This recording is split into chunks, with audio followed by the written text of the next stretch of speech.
깊이 있는 시선으로 오늘을 바라보는 뉴스 퍼레이드 문을 엽니다. 오늘의 주요 뉴스 보시겠습니다. 22대 총선이 엿새 앞으로 다가온 가운데 오늘부터 여론조사 결과 공표가 금지됩니다. 내일부터 이틀 동안 사전투표가 시작되는데 여야는 막판 표심 잡기에 총력을 쏟고 있습니다. 규모 7이 넘는 대만 강진으로 인한 사상자가 1000명에 육박하는 것으로 집계됐습니다. 추가 붕괴 위험 등으로 구조 작업에 어려움을 겪고 있는 가운데 현지 언론은 이번 지진의 위력이 원자폭탄 32개와 맞먹는다고 주장했습니다. 윤석열 대통령이 전공의와의 대화를 제안한 지 이틀째를 맞아서 오늘 면담이 이뤄질 수 있을지 주목됩니다. 전국 의과대학 교수 비대위는 윤 대통령의 대화 제안을 환영한다고 밝혔습니다. 국민의힘 한동훈 비대위원장이 오늘 서울과 수도권 등 격전지를 중심으로 표심 공략에 나섭니다. 민주당 이재명 대표는 험지로 꼽히는 대구와 부산 등 영남권을 방문해 지원 유세를 할 예정입니다. 네, 저희는 잠시 뒤에 돌아오겠습니다.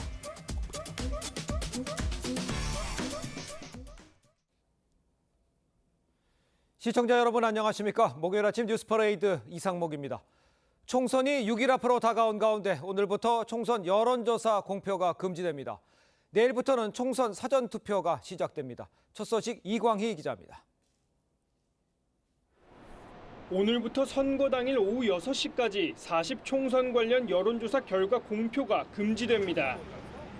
다만 어제까지 조사한 여론조사 결과는 금지 기간 전 조사임을 명시하면 공표가 가능합니다. 중앙선거관리위원회는 선거에 임박해 발표되는 여론조사가 공정성을 해칠 경우 이를 반박, 시정하기 어려운 점을 고려한 것이라고 설명했습니다. 여야는 자체적으로 여론조사를 계속해 전략을 세울 예정입니다. 내일부터는 사전투표가 시작됩니다. 모레까지 이틀 동안 오전 6시부터 오후 6시까지 거주지 상관없이 전국 3,500여 개 사전투표소 어디에서나 할 수 있습니다. 여야 지도부는 사전투표를 독려하고 있습니다. 사전투표에 적극적으로 우리가 바람을 일으키며 나서지 않으면 우리는 집니다. 대한민국이 운명이 달려있다는 생각으로 사전투표도 열심히 해주고 일찍 투표합시다. 사전투표소 위치는 중앙선관위 홈페이지나 휴대전화 지도 앱에서 확인할 수 있습니다. 다만 투표소 안에서 인증샷을 촬영하거나 특정 후보에게 기표한 투표지를 촬영하는 행위 등은 금지됩니다. 또한 정규 기표 용구로 투표하지 않거나 2개 또는 서로 다른 후보자의 동시 기표하면 무효표 처리됩니다. TV조선 이광입니다. 네, 대만 강진 관련 소식 전해드립니다. 규모 7 이상의 강진이 대만을 강타하면서 지진으로 인한 사상자가 1000명에 육박하는 것으로 집계됐습니다. 무너져 내린 집과 산사태가 발생한 지역에서는 130여 명이 고립돼 구조 작업이 진행 중인데요. 여진이 이어지면서 구조도 쉽지 않은 상황입니다. 현지 언론들은 지진의 충격이 원자폭탄 32개가 폭발한 것과 맞먹는 위력이라고 주장했습니다. 황정민 기자의 보도입니다. 대만의 한 방송국 아나운서가 방송을 진행하던 중 갑작스런 지진 충격에 몸을 휘청거립니다. 침대에 있던 개들도 이상을 감지하고 놀라 뛰어다닙니다.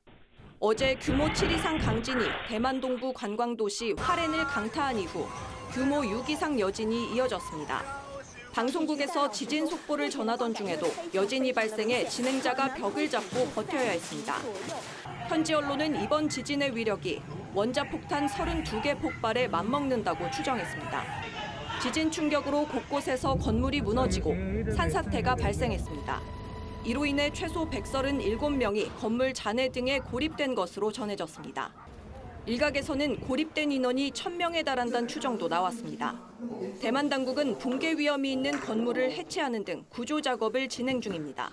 国军也会提供支援，中央地方相互合作，一起将灾害带来的冲击降到最低。 하지만 크고 작은 여진이 50회 이상 이어져 구조 작업이 쉽진 않은 상황입니다. 무너진 건물과 인명피해 규모도 정확히 파악되지 않은 가운데 지금까지 적어도 9명이 숨지고 940여 명이 다친 것으로 집계됐습니다. TV조선 황정민입니다. 네, 리포트에서 보신 것처럼 대만 강진 사상자 계속 늘어서 1000명에 지금 육박하는 상황입니다. 네, 국제부 황정민 기자와 함께 자세한 내용 알아보도록 하겠습니다. 안녕하세요. 안녕하세요. 일단 이번 지진이 2,400여 명이 숨진 1999년 대지진 이후 가장 강력했다 네. 이렇게 이야기 나오고 있습니다. 대만에 왜 이 지진이 일어난 겁니까? 네, 이 소위 불의 고리라고 하죠. 이 네. 대만은 판과 판이 만나는 이 환태평양 지진대에 속해 있습니다.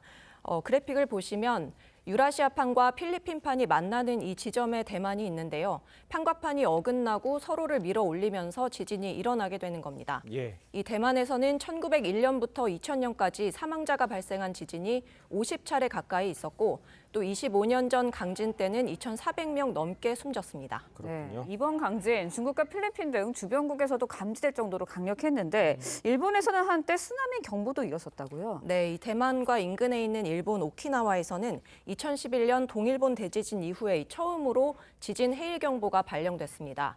대피 과정에서 일부 주민이 다치고 또 항공기 운항이 중단되기도 했습니다. 중국 본토 이 저장성과 광둥성, 상하이에서도 진동이 감지됐고 광저우에서는 일부 지하철 운행까지 중단됐습니다. 필리핀에서도 지진 해일 우려로 일시 해안지대 대피령이 내려졌습니다. 이제 관심은 우리나라에는 이번 지진 영향이 없었습니까? 네, 이번 지진 에너지가 한반도랑 반대쪽으로 분출되면서 다행히 영향은 예. 없었습니다. 예. 네, 이 때문에 지진 해일 등의 이런 직접적인 피해는 없었는데요. 그렇다고 안심할 수는 없습니다. 우리 주변에서 이렇게 지진이 자주 일어나다 보면 한반도가 있는 유라시아판 내부에도 영향을 줄 수 있습니다.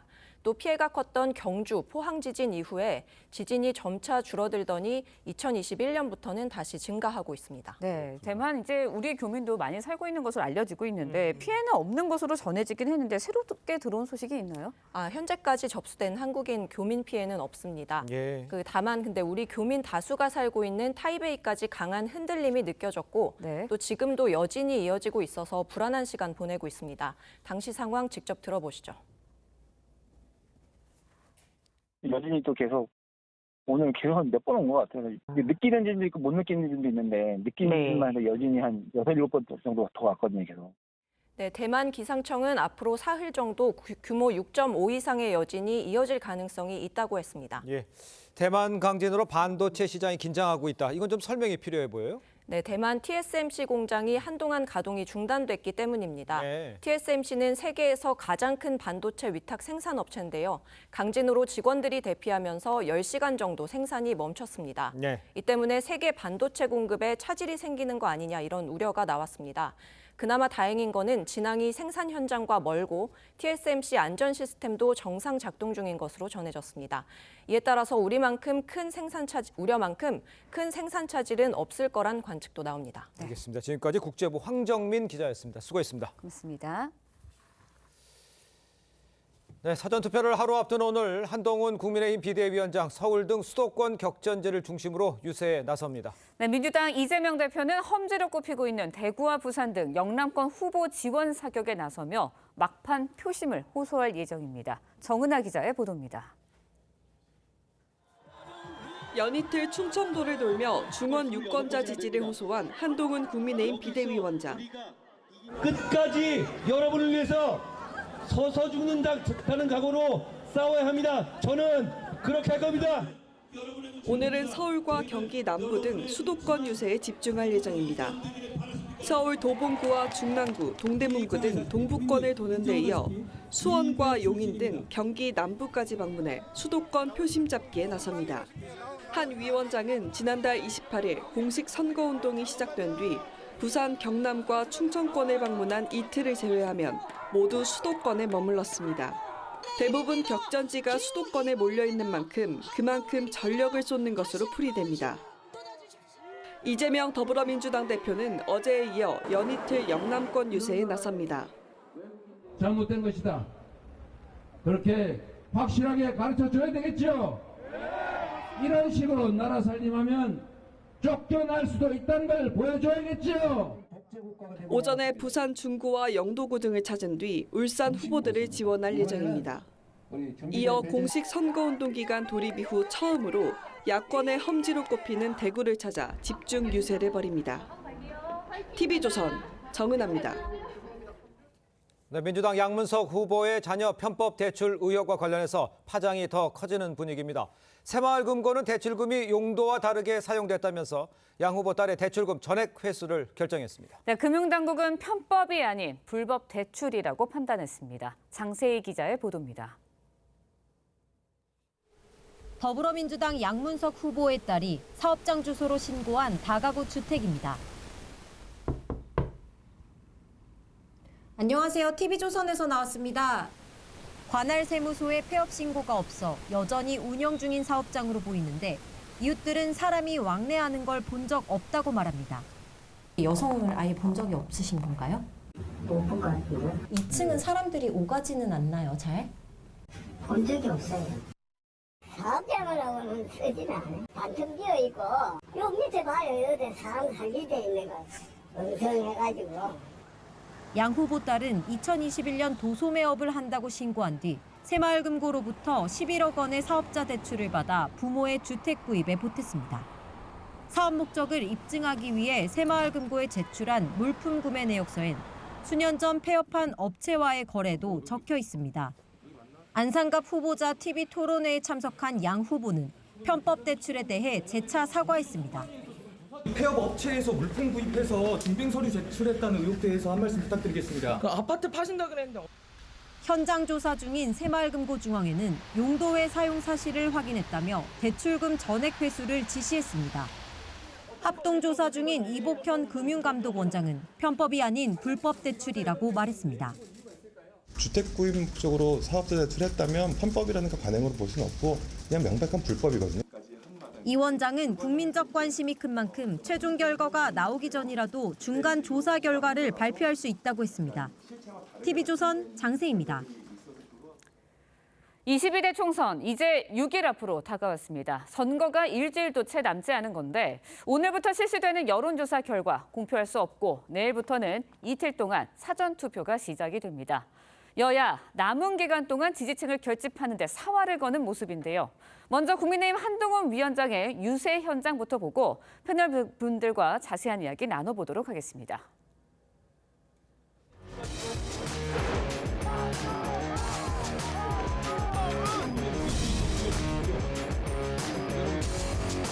국민의힘이 전국의 55곳에서 박빙으로 이기거나 지고 있습니다. 이런 초박빙 지역에서 이기면 국민의힘이 여러분이 반드시 승리합니다. 강원 최고로 전락할 거라는 강원도에 대한 비하를 했습니다. 강원도를 정말 우습게 보고 강원도민을 무시하는 바랍니다.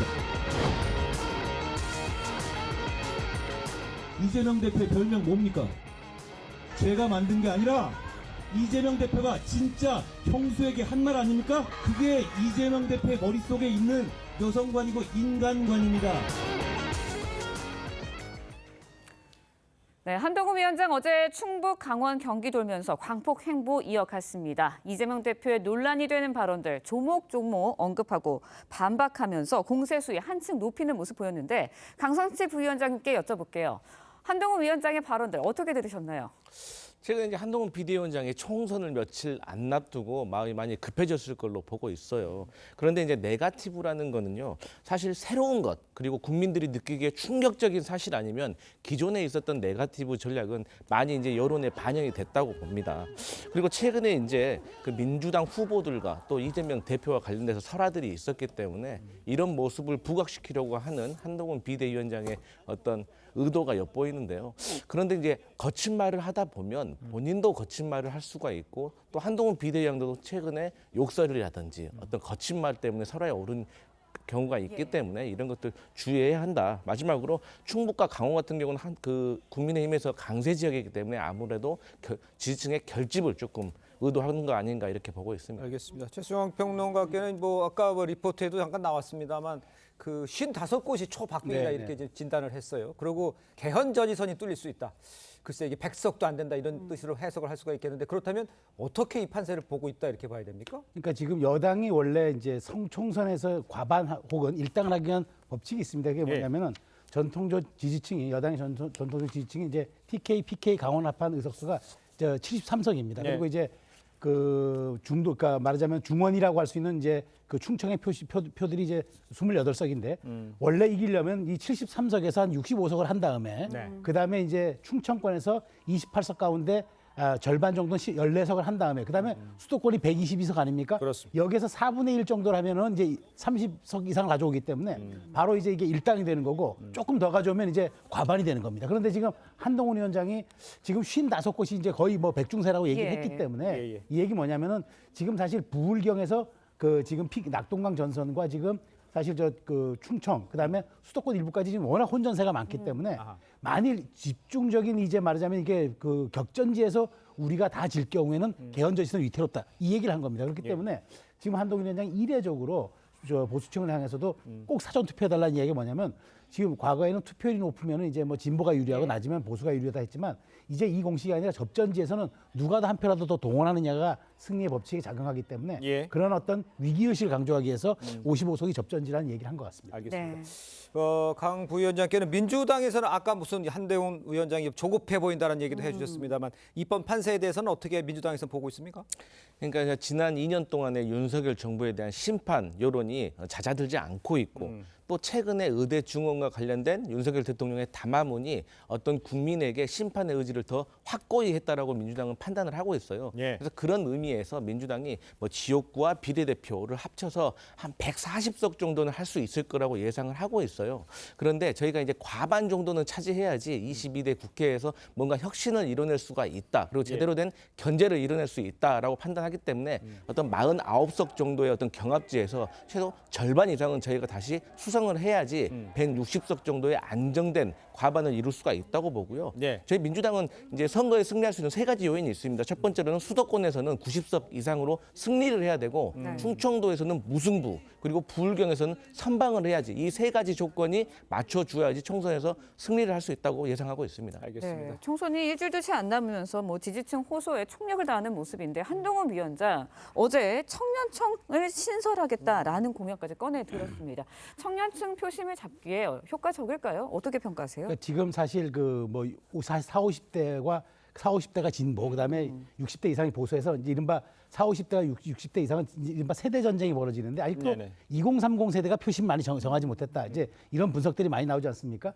어쨌든 제가 보기에도 양쪽으로 지지층들은 어느 정도 수렴이 된 것 같은데 2030 세대는 아직도 좀 중도층, 그러니까 마음을 정하지 못하는 부동층이 있다고 좀 보고 그다음에 한동훈 위원장이 사실 가장 지금 우리의 사회에 심각한 문제를 본 게 저출생 아닙니까? 그래서 인구부를 신설해가지고 여기에 대한 전담하는 부서를 만드는데 여기에 청년청을 만들어가지고 청년 문제만 전담하는 걸 하겠다. 그러니까 지금 결국 그렇잖아요. 청년층들이 반응하는 거는 우리의 삶에, 우리의 미래에 어떻게 누가 더 보다 좀 말하자면은 가능성과 여지를 열어두는가 이런 것들이 매우 중요한 마지막에 표심에 작용하는 기제 아니겠습니까? 그런 측면에서 한동훈의 청년층 신설 공약을 꺼내 들었는데 이런 실리적인 모습들이 오히려 저는 다른 이념적인 것으로 접근하는 것보다 2030 세대에는 훨씬 더 유효한 타격 전략이 될 수 있기 때문에 이 부분은 어느 정도 마지막 스윙 카드로는 좀 유효하지 않을까라는 생각이 듭니다. 그러니까 청년층 공략에는 좀 더 유리한 정책적 제안이다 이렇게 얘기를 해주신 것 같습니다. 한동훈 위원장이요 청년층 신설 공약을 꺼내 든 것은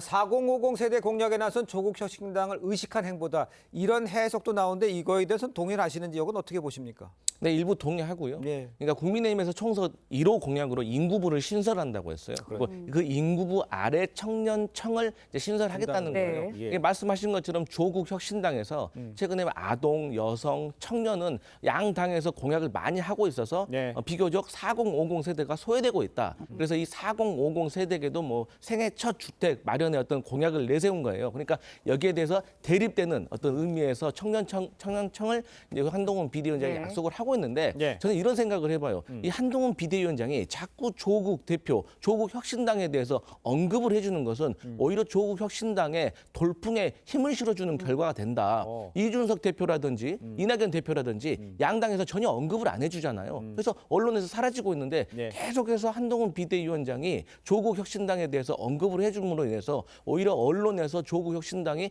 회자되고 있다는 거 여기에 대해서 깊이 고민 한번 해봐야 될 거다 이런 말씀 드리겠습니다. 알겠습니다.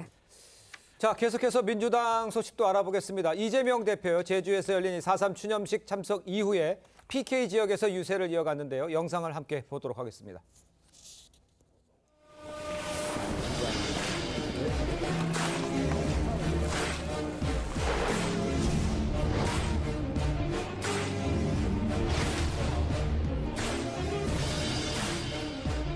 4.3 학살의 후예라고 할 수 있는 정치 집단이 바로 국민의힘입니다.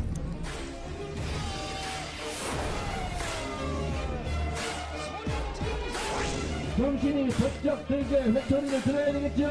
여러분께서 확실하게 보여주시겠습니까?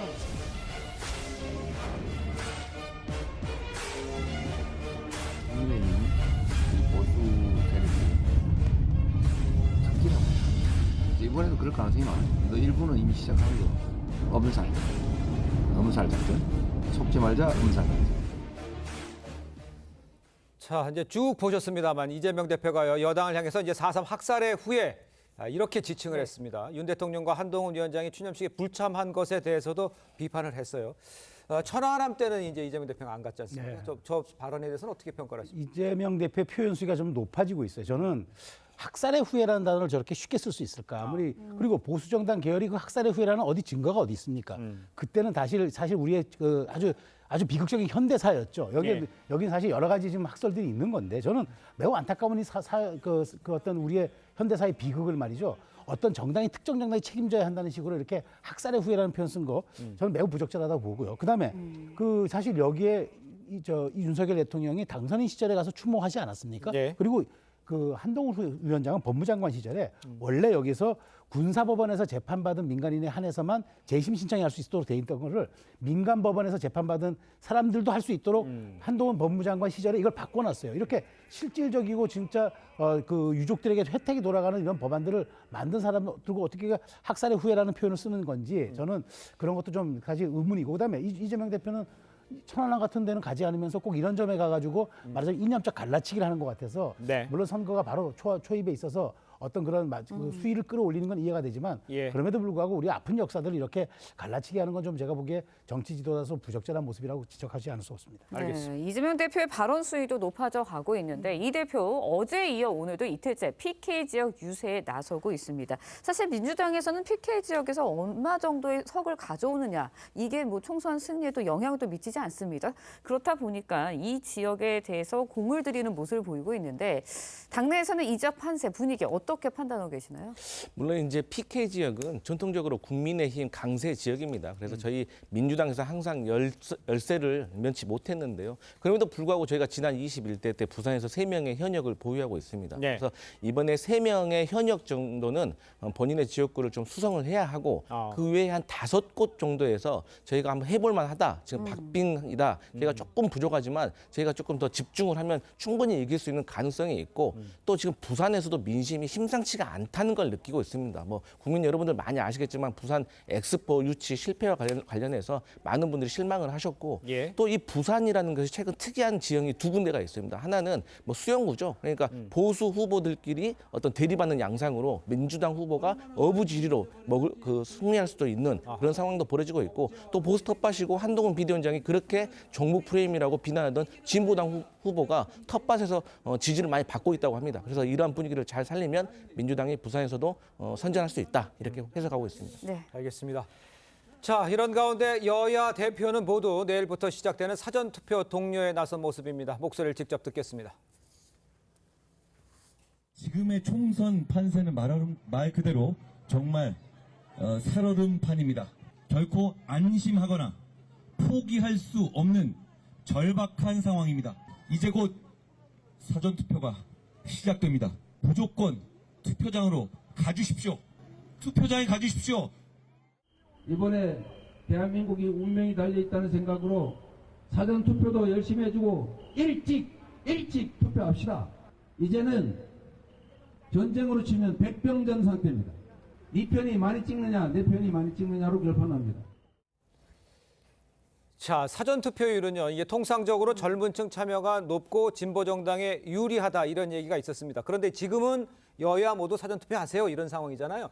사전투표율이 높으면 어디가 더 유리하다고 보십니까? 저는 이제 그거를 유불리를 따지기 어렵다고 봐요. 과거 패턴을 보기 어려운 게 사실 이제 사전투표가 그전에는 이제 뭐 본투표를 보조하는 형태로 이제 인식이 됐지만 실제로는 이제는 3일 동안 분산투표라고 우리가 이제 이해할 정도로 대중화되었고 국민들이 쉽게 접근하기 때문에 저는 그래서 지금 여론조사에 여러 가지 응답하지 않은 이른바 샤이 보수층이 존재하고 있다 이런 보도들도 나오고 있기 때문에 이번에는 누가 더 지지층들을 최대한 투표장이 있거든요. 그래서 저는 투표율이 65%가 된다고 해도 예. 여야가 누가 더 압도적으로 유리하다 이렇게 평가를 내리기 매우 어려울 것 같아요. 이번 총선은. 네. 그렇기 때문에 여야 모두 지지층을 최대한 어떤 투표장에 동원하는 걸 지금 관건으로 걸고 있는 것 같은데 네. 누가 마지막에 중도 보수까지 끌어들이는 합리적인 모습을 보여주느냐가 이번 총선의 관건이 될 것 같습니다. 알겠습니다. 강성필 부위원장께서 보시기에 지금 샤이 보수 얘기도 하셨어요. 예. 사전 투표율이 높다는 거는 민주당이 절대적으로 유리한 건 아니다. 이렇게 생각하십니까? 어떻습니까? 뭐 이제 절대적으로 유리할지 안 할지는 사실 선거 결과를 봐야 알지만 그렇죠. 그래도 이 역대 선거 투표율과 결과를 연동해서 분석을 해보면 아무래도 총선에서 60% 이상의 투표율이 이루어지면 민주당에게 유리했고 또 그 아래의 투표율이 나왔을 때 민주당이 어려웠다. 그러니까 과거에 우리 정동영, 이명박 대선 때도 보면 저희가 투표율이 낮아서 졌고 그 직후에 있었던 지방선거에서 계속 졌습니다. 네. 투표율이 낮았기 때문에. 그리고 최근에도 사실 그런 것들이 투표에서 많이 나오고 있기 때문에 민주당으로서는 사전 투표에 많이 독려를 하는 것이죠. 근데 뭐 지금 같은 경우는 뭐 보수층에서는 이제 뭐 부정 선거 이런 의혹이 네. 있어가지고 사전 투표율이 낮을 거 우려하고 있는데 이제 선관위에서 그만큼 많은 걸 보완하고 정치권에서 많이 지적을 해서 많이 보완됐으므로 사전 투표에 많이 독려하시는 것이 양당에게 좋겠다 이런 말씀드리겠습니다. 알겠습니다. 네, 사전투표까지 이야기 나눠봤고 이번에는 전직 대통령들의 행보도 이야기 나눠보도록 하겠습니다. 문재인 전 대통령 자신의 지역구를 물려받은 민주당 후보 지원 유세에 나서서 논란이 됐는데 박근혜 전 대통령은 총선에 출마한 측근이죠. 유영하 후보 지원 유세에 나설 것이라는 전망이 나왔는데 일단은 다 취소가 됐다는 보도가 나왔습니다. 어떻게 두 전직 대통령의 행보 어떻게 평가하세요? 사실 문재인 전 대통령이 이렇게 직접적으로 바로 직전 대통령인데 정치 현장에 이렇게 참전하듯이 하는 건 매우 부적절한 행태거든요. 그러니까 우리 대통령들이 왜 그동안 선거에 직접 개입하는 걸 꺼려왔냐 그러면은 이것이 국론 분열을 유도할 수 있고 또 국민 통합을 저해할 수 있기 때문에 이런 점들을 감안해서 전직 국가 지도자로서 최소한의 품격적인 차원에서 한 건데 이 문재인 전 대통령 직접 참전해서 이 정부를 무지하고 무도하고 무등하나까지 이렇게 직접 공격을 하는 말하자면 모습을 보여서 정말 이게 문재인 전 대통령이 잊혀지고 싶은 대통령이 맞느냐라는 논란도 있었고 과연 이게 정말 전직 대통령의 품격이냐는 얘기도 있었는데 아마 이런 점들을 고려해서 박근혜 전 대통령은 그럼에도 불구하고 본인이 아무리 좀 마음에 나서고 싶어도 그런 어떤 금도를 지키는 선에서 이번 총선에서는 그냥 이런 간접적인 그러니까 행보만 보이는 것으로 저는 마무리하고 있는 것이 아닌가 그렇게 분석합니다. 지금 지적하시는 게 그런 것 같아요. 뭐 자기 자신이 잘 아는 후보를 도와주러 갈 수도 있죠. 하지만 공개적으로 나서서 70평생에 이런 정부 처음 봤다는 식의 아주 공격적으로 임하는 자세. 이거는 어떻게 보십니까? 민주당 내에서는. 사실 이제 뭐 민주당 내에서도 의견이 분분합니다. 근데 저는 개인적으로 이제 전 대통령은 국민 화합을 위해서 정치에 직접적으로 개입하는 것을 좀 자제해야 된다는 입장인데요. 근데 문재인 전 대통령과 관련해서는 이런 입장이 있는 것 같습니다. 그러니까 이번 정권에서 이슈마다 전 정권 탓하기가 계속해서 이어지고 있고 또 울산시장 선거 개입과 관련해서 이미 무혐의를 받았던 문재인 정부의 요직 인사에 대해서 재수사가 개시가 됐어요. 이런 것들은 정치적으로 문재인 대통령까지 겨냥할 수 있다는 것으로 정치적으로 해석될 수가 있기 때문에 이러한 면에 있어서 문재인 전 대통령께서도 조금 서운한 마음을 그리고 어쨌든 야권 전체가 파이가 늘어나야 되기 때문에 본인께서도 조금 선거에 좀 직접적으로 좀 지지를 하는 것이 아닌가 그렇게 해석이 되고 있습니다. 알겠습니다. 자, 저희는 다음 주제로 좀 넘어가 보도록 하겠습니다. 다음 주제로 가겠습니다. 자, 민주당 양문석 후보의 편법 대출 논란 파장 커지고 있습니다. 어제 안산갑 토론회에서 쟁점도 단연 이 문제였습니다. 영상을 보고 오겠습니다. 양문석 후보의 딸 명의의 사업자 대출 11억이 안산시 상록구 소상공인 지원 예산의 73%에 해당하는 액수입니다. 담보대출로 활용되지 않았다라면 더 많은 어떤 서민들이 혜택을 보고 이익을 보고 피눈물을 흘리지 않았을 텐데 이자 절감을 위한 편법 대출은 국민 여러분께 그리고 안산 시민 여러분께 상록구 구민 여러분께 진심으로 사죄드립니다. 그 부분은 두고 좋은 정치로 갚아 나가도록 하겠습니다. 자, 지금 상황이 많이 진도가 나가고 있는 상황이지만요. 저 토론회 관련해서도 양 후보 편법 대출에 대해서 재차 사과를 하면서도 좋은 정치로 갚아 나가겠다. 야, 이게 사퇴하지 않겠다. 이런 뜻밖에 다른 물론 해석이 안 되는 것 같아요.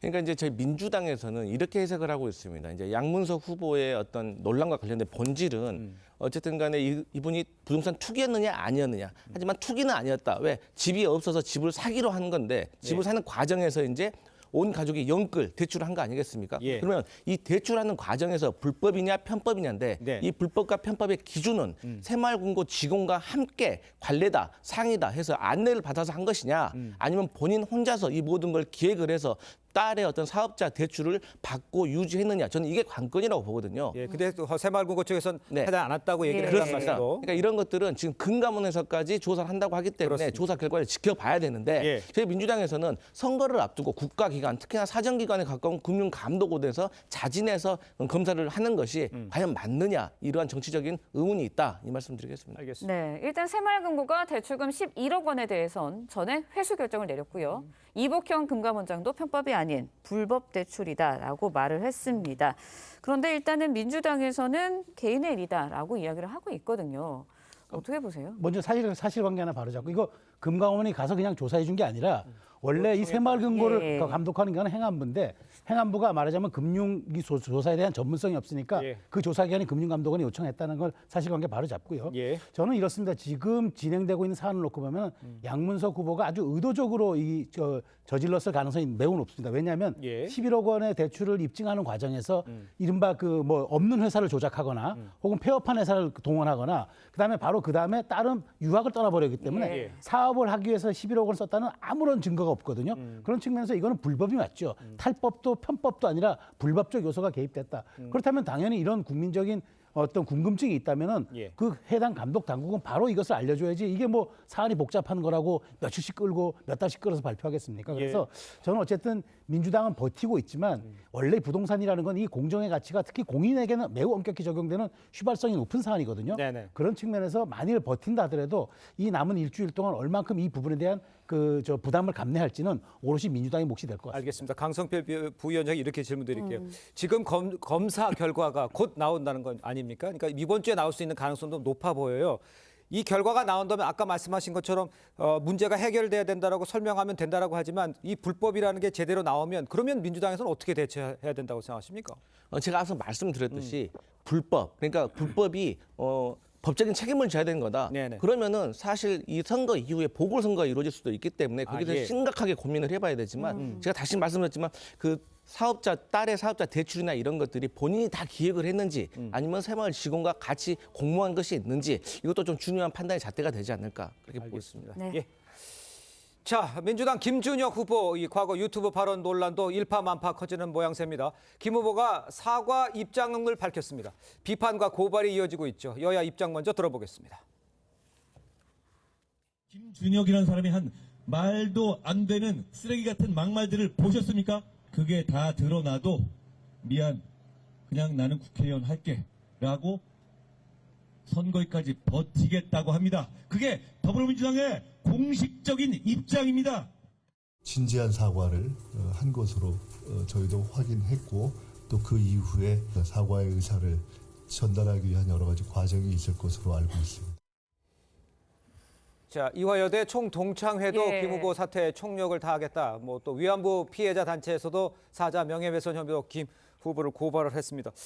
글쎄요, 민주당 내에서는 진정한 사과라고는 했지만 저 정도로 해결될 문제는 아닌 것 같아 보이는데 어떻게 생각하십니까? 그렇죠. 이게 진정한 사과인지 아닌지는 사과를 하는 사람이 판단하는 게 아니라 받는 사람이 판단을 해줘야죠. 그렇겠죠. 근데 어쨌든 이 대에서는 지금도 사과를 제대로 받지 않고 있는 상황 아니겠습니까? 그렇기 때문에 저는 김준혁 후보가 다시 한번 찾아가서 어떤 쉽게 말해서 많이 혼이 나더라도 그런 모습을 이제 보여서 어떤 사과를 다시 한번 해야 되고 또 이분께서도 지금 하시는 말씀이 본인은 나름대로 객관적인 자료에 의해서 말을 했다고 하지 않습니까? 하지만 이게 사실의 문제도 중요하지만 국민들이 느끼는 인식의 문제가 더 중요한 거거든요. 그래서 저는 김준혁 후보가 다시 한번 사과를 하고 직접 찾아가서 사과를 해야 된다. 그리고 나서도 화가 풀어지는지 안 풀어지는 그때 가서 추후를 지켜보고 결단을 내릴 문제다. 이렇게 보고 있습니다. 네, 후보가 사과는 했지만 파장이 쉽게 가라앉고 있는 상황은 아닌 것 같습니다. 민주당 내에선 김 후보를 옹호하는 목소리가 나왔는데요. 친명계 조상호 법률위 부위원장. 김 후보의 성상납 발언에 대해서 역사적인 근거가 있다라는 주장을 내놨습니다. 논란이 더 확산되는 것 같아요. 그렇죠. 이 역사적 근거라는 게 성공회대 이희마 교수가 쓴 논문 한국 전쟁과 여성성의 동원이라는 논문인데 네네. 여기에서도 어디에도 성상납이라는 단어는 없고 그러니까요. 그런 얘기도 없습니다. 그리고 뭐 CIC 보고서에 미군 첩보부대 보고서에 있었다고 얘기하는데 이것도 사실이 아닙니다. 이것을 인용한 샌프란시스코 현지 신문에 보도가 있었는데 예. 여기에서도 그런 조차 내용이 없는데 지금 친명계 아주 찐명이라고 불리는 이제 예. 조상호 그 변호사가 이런 얘기를 한 것은 네네. 아마 김준영 후보를 엄호 사격하기 위해서 한 것 같은데 역사적 사실조차 팩트가 틀리는 것조차 엄호하는 게 이게 과연 온당한 일이고 그다음에 이게 그러면 지금 마지막 남은 일주일 사이에 중도층에게 먹힐 거라고 보는지 그리고 저는 이렇게 말하자면 이렇게 안이한 인식과 그런 어떤 이런 자세로 이 문제를 대하는 게 예. 민주당이 지금 정권 심판론에 기댄 이런 선거 캠페인이 마지막까지 먹힌다고 생각하는 것 같은데 예. 이렇게 모래성으로 쌓아올린 지지율 저는 그렇게 오래 가지 않을 거라고 봅니다. 아, 그렇습니까? 이 조상호 부위원장의 예. 글쎄 엄호 사격 뭔가 좀 맞는지 어떤 요구에 대해서는 어떻게 생각하십니까? 그러니까 이제 다 각자의 어떤 개인 의견이 있지 않겠습니까? 그러니까 민주당 내에서도 우리 조상호 변호사 같이 김준혁 교수의 어떤 발언과 그 관련된 근거 내용에 대해서 동의하시는 분도 있고 동의하지 않는 분도 있고 그러니까 동의를 하건 안 하건 그게 중요한 게 아니라 지금 선거를 앞두고 국민들의 인식, 느낌 그리고 피해자에 대한 어떤 사과 이런 게 더 중요하다. 여러 가지 의견이 있기 때문에 결국에는 김준혁 교수가 사과를 다시 한번 사과를 한 이후에 예. 국민의 눈높이 그리고 피해 당사자의 어떤 사과를 받아들이냐 이 유무에 달려 있다 이렇게 보고 있습니다. 아니 그게 아니라 네. 돕기 위해 나온 그 팩트를 든 것이 팩트가 사실이 아니라는 문제가 지금 문제가 되는 거 아니에요? 낭낭클럽이나 이거에 대해서 비말란 박사가 주도했다는 이거 확 팩트가 아니잖아요. 그런 거에 대해서는 어떻게 생각하시냐는 걸 제가 질문드린 건데. 근데 이제 조상호 변호사 말은 예. 어쨌든 그 중앙일보에서 네네. 기사로 연재가 되어 있다는 것이죠. 그러니까 예. 뭐 중앙일보는 보수 유명한 일간지기 때문에 예. 객관성이 좀 답보된 것이 아니냐 그런 의향인 것 같습니다. 알겠습니다. 네. 국민의 눈높이가 중요하다는 말씀 좀 해주신 것 같은데 예. 사전투표 내일부터 시작이 됩니다. 양문석 후보 편법대출 논란, 김준영 후보 막말 논란. 사전투표에도 영향을 줄까요? 어떻게 예상하세요? 전 분명히 주죠. 이제 오늘부터 이른바 여론조사 금지 공표기간 아닙니까? 예. 이른바 블랙아웃이 이제 적용되는데 저는 이제 이렇게 봅니다. 지금은 그 여론의 흐름을 우리가 체크할 수는 없지만 저는 그 민심에 도도한 저류가 있다고 예. 봅니다. 아직까지 이제 일주일이면 마음을 바꾸기에는 충분한 시간인데 예. 어떤 이슈보다도 이슈를 다루는 태도가 사실 정치에서 더 중요하거든요. 사실보다도 인식이 중요하듯이 그런 측면에서 민주당이 지금 하는 태도는 일주일만 버티면 된다가 되는 것 같아요. 이런 것들은 사전투표에 임하는 많은 분들에게 공감이 되겠습니까? 저는 예. 이런 측면에서 사실 굉장히 이런 것들은 민주당 입장에서는 굉장히 네거티브한 이슈가 될 거라고 생각이 돼요. 알겠습니다. 두 분 말씀은 여기까지 듣겠습니다. 고맙습니다. 고맙습니다. 감사합니다.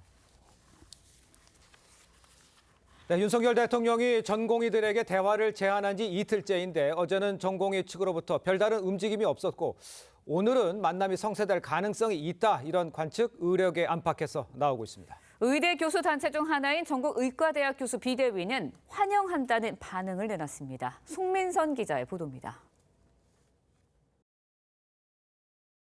집단사직한 전공의들에게 대화에 손을 내민 윤석열 대통령. 대통령실은 시간과 장소, 주제까지 모든 사안에 대해 열어놓고 경청하겠다는 입장이라고 밝혔습니다. 대통령실의 대화 제안에도 전공의들은 즉각 통일된 입장을 내놓지 않고 있습니다. 하지만 일각에선 이르면 오늘 전공의 대표가 용산 대통령실을 방문해 윤 대통령과 면담할 가능성도 제기됩니다. 대한의사협회는 일단 양측의 만남 움직임을 기대했습니다. 지난주 우리 비상대책위원회에서 제안했던 대통령님과 전공의와의 직접 만남을 진행해 주시겠다는 것은 환영할 일입니다. 만남이 성사되더라도 의미 있는 만남이 돼야 한다고 덧붙였습니다. 전국의과대학 교수 비대위도 원칙적으로 환영한다면서도 의료계와 협의해 합리적 방안을 만들겠다는 전제 조건이 필요하다고 강조했습니다. 의협과 마찬가지로 2,000명 증원 철회도 촉구했습니다. 가장 걸림돌이 되는 의대 정원 2,000명 증원을 철회하고 진정한 대화의 장을 마련해달라. 이게 우리 그 비대위의 주요 목표거든요.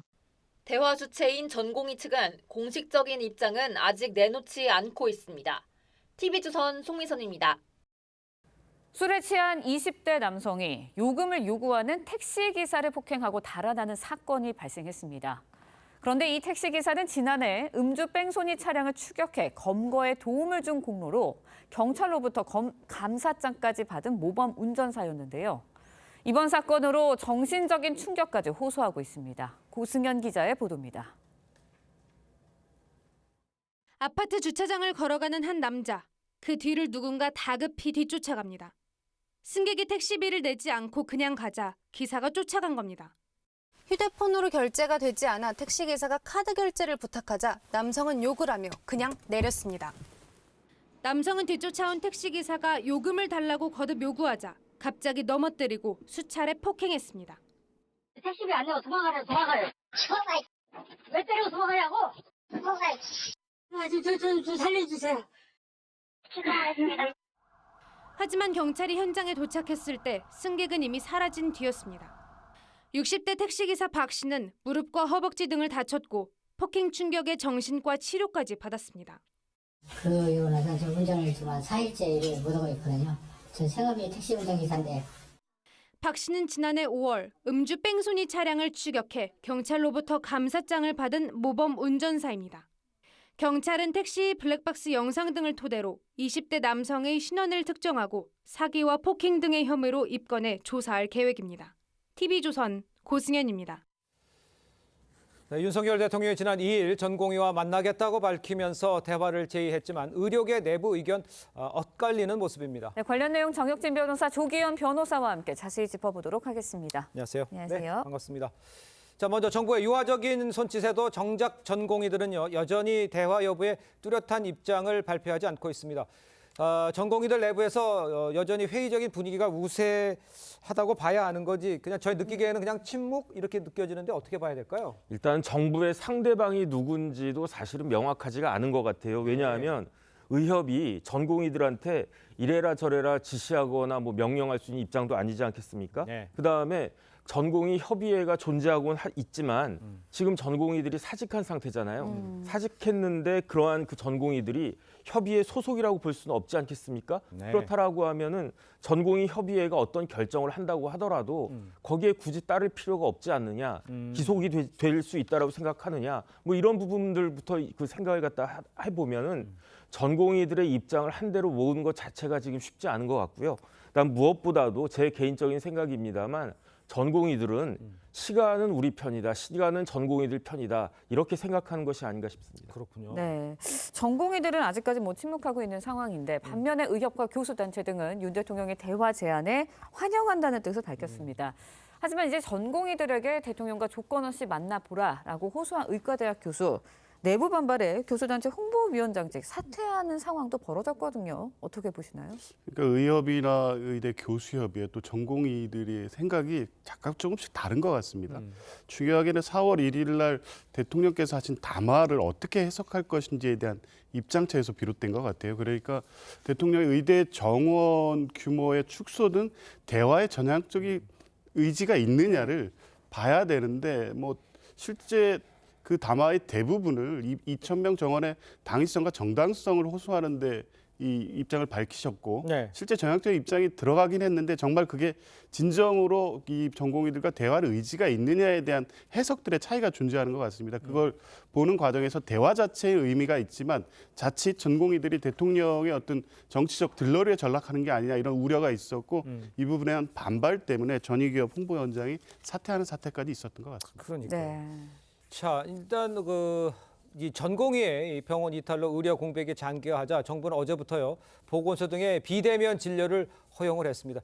일단 비대면 진료 허용하면 경증 환자들한테는 굉장히 좀 수월하고 편안해질 상황은 될 수 있는 것 같아요. 그렇죠. 경증 환자도 그렇지만 특히 만성 질환 환자들한테 아주 그렇겠죠. 도움이 될 수 있습니다. 예. 우리나라 의료법 보면요. 33조 1항에 의료인은 의료기관 내에서만 진료할 수 있다 이렇게 되어 있어요. 네. 그러니까 비대면 진료가 원칙적으로는 허용이 되지가 않거든요. 그런데 예외는 뭐냐면은 국가나 지방자치단체 장이 공익상 필요하다라고 인정하면은 비대면 진료도 가능한 것처럼 그러니까 예외적으로만 인정되는 게 비대면 진료인데 지금 박민수 보건복지부 차관은 이 규정에 따라 가지고 지금 상황은 그 공익적인 목적이 있기 때문에 예. 보건소나 보건지소에서 비대면 진료를 할 수 있다. 다시 말해서 한시적으로만 허용하겠다. 이런 입장이거든요. 네. 그런데 비대면으로 진료한다라고 하는 게 뭐 상담, 진료, 처방 이런 게 있을 수 있는데 제 생각에는 특히 만성 질환자들은 다른 것보다도 처방이 필요하잖아요. 처방이 없으면 약을 받을 수 없으니까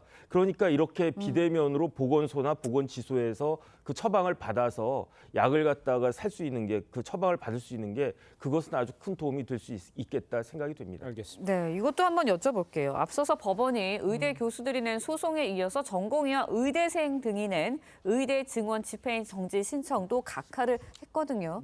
이거는 어떤 취지에서 나온 판결이다라고 해석을 해야 할까요? 행정소송법의 기본 판례에 좀 충실했다고 보여집니다. 행정소송은 원래 처분 등의 취소를 구할 법률상 이익이 있는 자가 청구할 수 있거든요. 예. 근데 이 처분의 상대방은 대학의 장이라고 봤고요. 그러면 의대 교수들이나 의대생들은 법률상 이익이 있는 제3자인지에 대한 판단이 중요한데 의대 교수나 학생들은 사실상 이 간접적이 네. 경제적 이익이 있을 뿐이지 법령 규정에 의해서 보호받는 이익이 없기 때문에 신청인 적격이 없다고 봐서 각하 판결이 있었습니다. 즉시 항고하겠다는 입장도 나오고 있는데 이건 어떻게 받아들여질까요? 뭐 좀 전에 조 변호사님 잘 설명해 주신 것처럼 이게 행정소송에 그 적격이 있는 것인가 그런 생각이 들기 때문에 다시 한번 말씀드리면 행정소송이 성립되려면 원고에게 직접적인 법적 이익이 있어야 되는 거거든요. 그런데 의대 정원이 증가하는 게 누구에게 법적 이익이 직접적으로 침해가 되는가? 교수한테 그 침해가 됩니까? 아니면 의사한테 침해가 됩니까? 의대생한테 침해됩니까? 이상하잖아요. 심지어 뭐 수험생이 침해가 된다 이렇게 주장을 하지만은 수험생들 입장에서는 의대 정원이 늘어나는 거니까 오히려 의사가 되고 싶은 수험생에게는 큰 이익이 되는 것이 아닌가 이런 생각이 들고요. 그렇기 때문에 제가 봤을 때 뭐 이렇게 즉시 항고를 하든 재항고를 하든 이거는 받아들여질 가능성은 없는 것 같은데 중요한 건 뭐냐면요. 이 문제는 법적으로 풀 문제가 아니잖아요. 법적으로 풀 문제가 아닌데 왜 이걸 법적으로 풀려고 하는가. 그다음에 이것이 단순히 뭐 의사하고 정부하고 둘만의 싸움이다라고 그러면은 뭐 아무나 이겨라 이렇게 할 수 있는데 중요한 건 뭐냐면 국민의 생명과 건강이 담보되어 있는 것이 아니겠습니까? 그렇죠. 국민과 생명과 건강을 담보로 해서 이러한 행동을 벌이는 것이 어떠한 그 결과를 초래할 것인지 잘 생각해야 될 것 같습니다. 알겠습니다. 네, 의정 갈등에 대해서 짚어봤고요. 다음 소식도 짧게 이야기 나눠보도록 하겠습니다. 봄철입니다. 전국에서 벚꽃축제 열리고 있는데 바가지 요금 논란 계속해서 일고 있어요.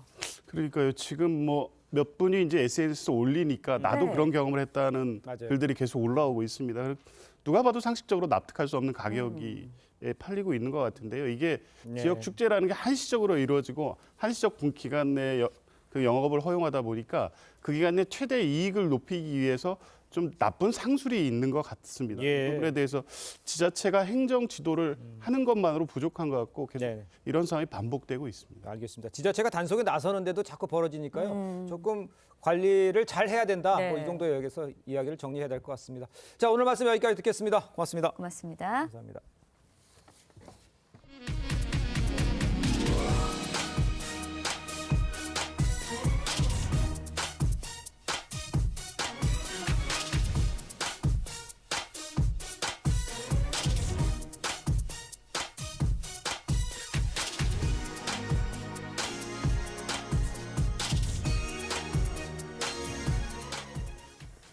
네, 어제 한국을 떠난 자이언트 판다 푸바오가 중국에 무사히 도착했습니다. 중국 언론은 어제 오후 7시쯤 푸바오가 평안히 쓰촨성 청두에 도착했다며 푸바오가 탄 화물기가 공항에 착륙한 모습과 검역을 거치는 모습 등을 실시간으로 중계했습니다. 푸바오는 중국 워릉중화 자이언트 판다원 기지의 격리 검역 구역에 들어갈 예정입니다.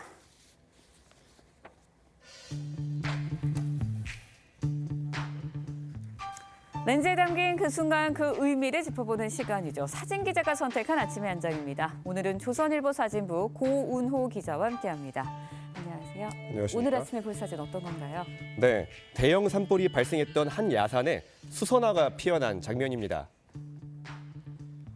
1년 전 이맘때 충남 홍성군 일대 야산에서 대형 산불이 발생했습니다. 울창했던 숲이 민둥산으로 변하고 주민들은 삶의 터전을 잃었는데요. 현장을 다시 찾았습니다.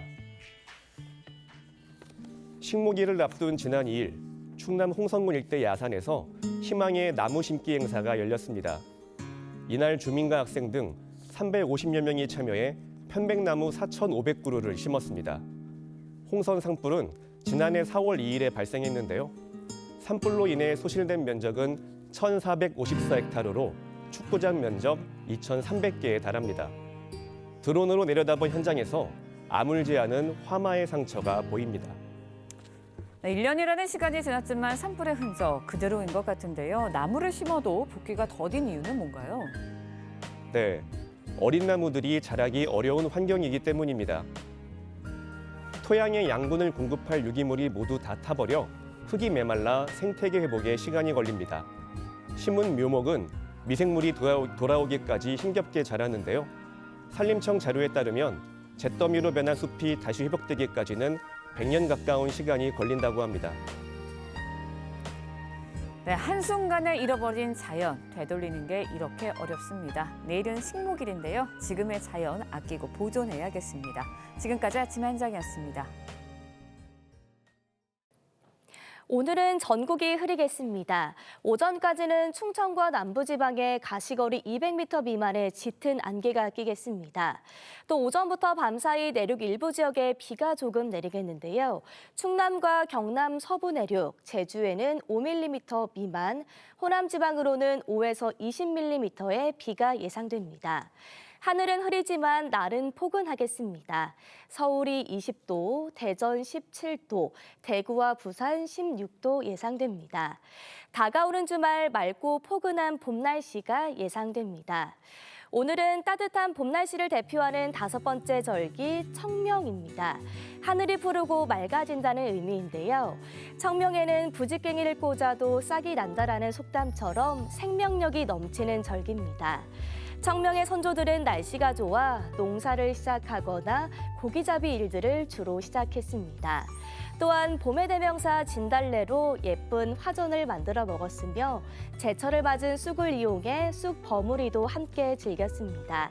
청명을 맞아 봄과 같이 화사하고 달달한 음식 만들어 드시는 건 어떨까요? 날씨와 생활정보 이나일이었습니다.